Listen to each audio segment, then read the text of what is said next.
sports fans, Coach Nick here, and welcome to another edition of Court Call with Ronnie Nunn. We have our double edition for this week. And Ronnie, thanks for coming on and joining us again so quickly. I'm right back with you, and got the meds working for the pain, brother, the pain of total knee replacement. But thank God it's something can be done today, and I may not be able to run again, but I can walk and talk and see basketball players. Right. Well, that's good. Don't be a hero. Don't try and put the pain meds away just because you want to be tough about it. Those are there to help. Yeah, you have to have them get the rehab. It's a real interesting piece. Yeah. Well, what do you say? Let's take our minds off of the pain and get on to a play here. On the 24th, the Clippers and the Bulls hooked up, and we had a quick question here about an Augustin carry, which sort of covers a lot of different carries we see in the game today that have been trying to get cleaned up. So what do you think here? It's a quick play, but did Augustin carry the ball? You know, I don't really see that Augustin carries the ball, and I got another view of it. You know, one thing about, I never had that bigger hand, and Augustin could have a bigger than noticeable hand.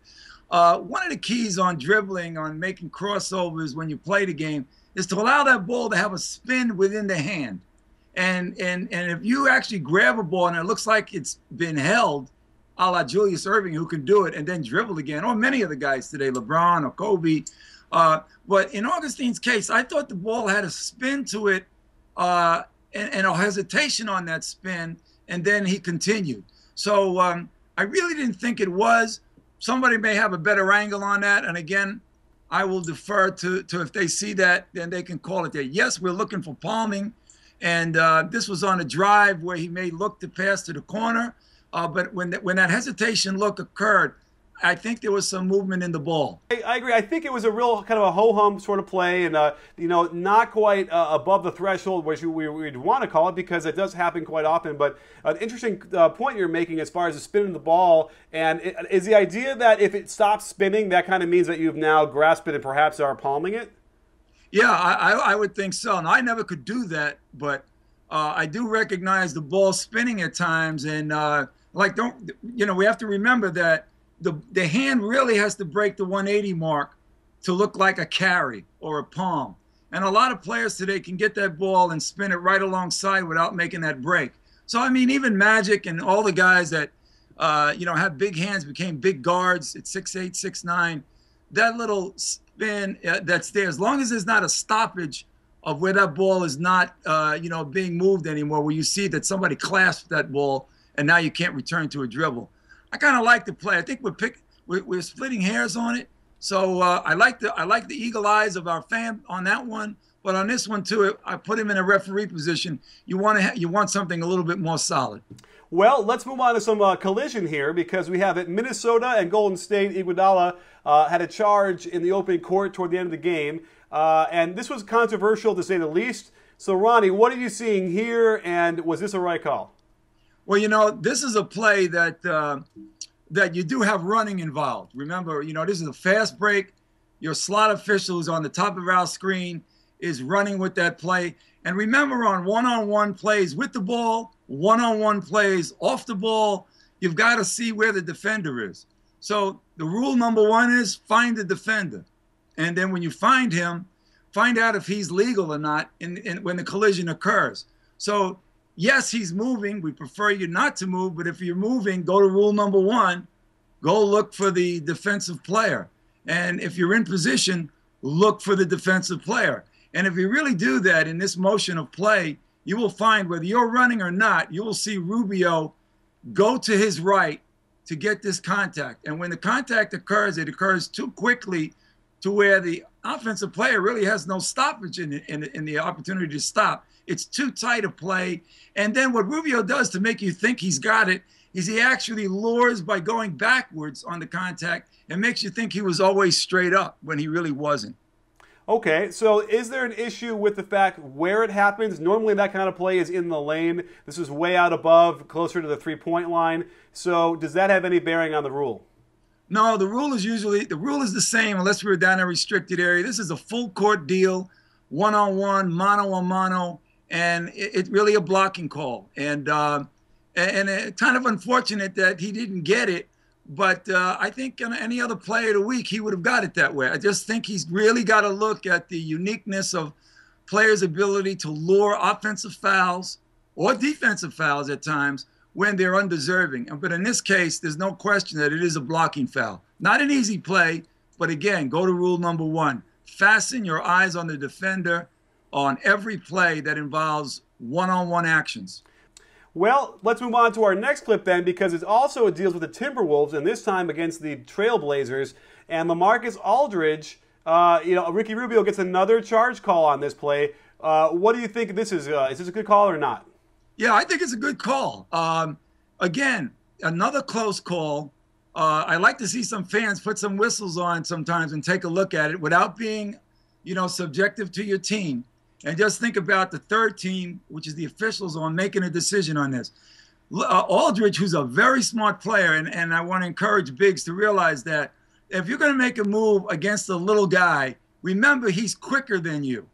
And Aldridge does try to slow up his motion to go, but he's usually dealing with people in his same size. And had he done that, he probably would have been ahead or started to beat a guy to the hoop.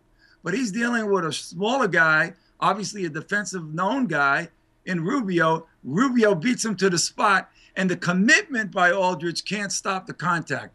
Is it, 80-20 contact? No. But is it 55-60 contact? Yes. And that contact's enough. Big against small. It's not a flop. It's more than that. It shows the momentum of physics going through the body. And yes, you got no choice but just to call that like it is and move on down the court. Yeah, you definitely can see as he's stepping, he's leading completely with his shoulder, so that that contact that is made isn't. I don't think there's any accentuation of that falling backwards. It looks like he took the full brunt right to the chest, squared up. Again, nicely, and this is part of what Rubio was so good at, I guess, on defense. Perhaps he's getting a reputation, and this is helping him out as well. I think with the flop issue being addressed very well for the NBA, offensive players have to be smart and know certain little nuances of the game, especially bigs versus small. You're going to drive on a small, you better be pretty good about what you're going to do to really fool him, because he can get in your way, he can get to the ball, he's closer to the ground, he's quicker and faster. So you got to be aware. Well, let's move on to our next clip, which is the Spurs versus the Heat, and we have two grizzled veterans going at it. It was very exciting to watch this as Wade wasn't playing and Manu got to play a lot along with Ray Allen. So we have a block charge call here and end up being a block on Manu. What are your thoughts? The position of the official on this play is the toughest part of it. First of all, technically speaking, and I mean very technical because this is a splitting hair play, I have the official making the call correctly. And I know the commentators believed it was a no doubt, charge play. But if you look at a few different angles on this play, you will see that, first of all, Manu his leg extension is very, very wide, well beyond the shoulders when defending. And that's okay. He's going to be in movement. The second is he tries to pick up where Ray is going. And at the very end, if you can catch another angle from the opposite end of the court, you will see him really extend that knee well beyond where he should. And to the official's credit, again, when you're not in the greatest position to see the defender, then get to rule number 1, which is get to see the defender.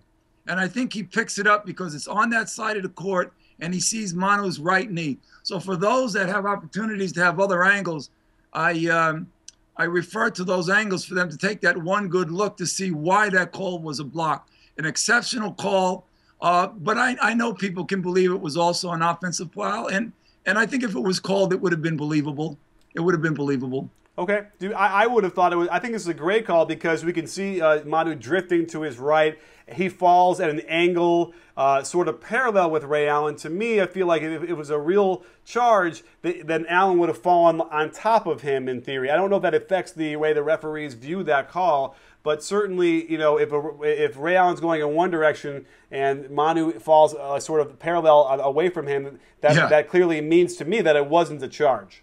Yeah, and that's a very good point. And again, Manu is a very deceptive player and a very good one. It doesn't mean he's doing anything wrong. He's getting the best of what he has on that play, as Rubio had done a play or so before. So, but the bottom line is you nailed it. It really is a slight movement to the right. The center of his body goes to the right. He is catching up with Ray Allen, and it's a great call by the official blocking. Not in the greatest position because it's hard to see lateral movement when you're part of the lateral location on the sideline. Well, earlier in the game, we'll finish our episode with the same game where Bosh goes to shoot a basketball and ends up, after dribbling it, and then catches the air ball that slipped out of his hands. This, to me, was the one I suggested because it caught me off right away. My radar went up thinking this is a double dribble. What's the rule? Well, you know, I had this play with Glenn Rice some years ago, New York, Miami. Glenn Rice, in his very typical form and way, goes up for a jumper, and the ball goes out behind him, and it slips, goes behind his head, and he's the first to retrieve it. Actually, the ball came to the ground, I believe, and he was the first to retrieve it. And, of course, the world wants travel. But the word is not slipsies in the rule book, but if you have a ball slip out of your hand, you can recover that ball. And it's not a pass to yourself or anything like that. If you're in a shooting position and the ball comes out of your hand, you may be the first to go and retrieve it without a violation. Even if you were in the air when it slips out? Yeah, even if you're in the air when it slips out, you can be the first. Now, that rule can be changed. You know, it's not like it's something that can't be changed and said, you know what, we don't like that play, we won't ever do it. You know, we had a rule change not so long ago about guys throwing the ball to the board and going to retrieve it when they had nowhere else to go, as long as it's their own board. They threw it to the board, retrieved it, made a layup. You know, at one time that was illegal to do. Later on, it became a legal play to do. So this is another one. As long as this is the way it is, it's certainly been that way for quite a while I was officiating and when I was a director. I think it has some place to it. So it's similar to that play where the guy is dribbling and he goes to pass it, puts both hands on the ball, it squirts out, and then he can go and he can pick it up. He can't advance it, he can't dribble it again, but he's allowed to pick it up. And that's very similar to what happened here, right? Yes, and I think that play is tougher, you know, going to two hands to pass. But this one is truly a slip on a shooter. And the good news is you can go and get it. Now, he couldn't dribble again, though, right? No, because there's a fumble involved here. Okay, just want to make sure. So he dribbled, lost it. Once he gathers it, he can't advance it or dribble it. He can just pick it up. Right, it's exactly right. All right. Well, that's a great interpretation, and thanks for giving us all that information. And another great show, summing up some really great plays. And don't forget, sports fans, you got to make sure that you suggest a lot of calls, because if we find one that we like from you guys, we're going to spotlight it and give you a shout out and the whole thing. Right, Ronnie? Absolutely, and keep them coming in. And it's good to see the momentum of the officiating staff in the game with all the nuances of things being put in for rules, regulation, comportments of technical fouls. All these things come in to make the game greater, really, and keeps the players focused on their work. Absolutely. Well, another great show. And don't forget, we'll be back here again next week with another edition of Core Call with Ronnie Nunn. Thanks for joining us, sports fans. And don't forget, at B-Ball Breakdown, we're not a channel, we're a conversation. You in? I'm in, Coach. Score that goal.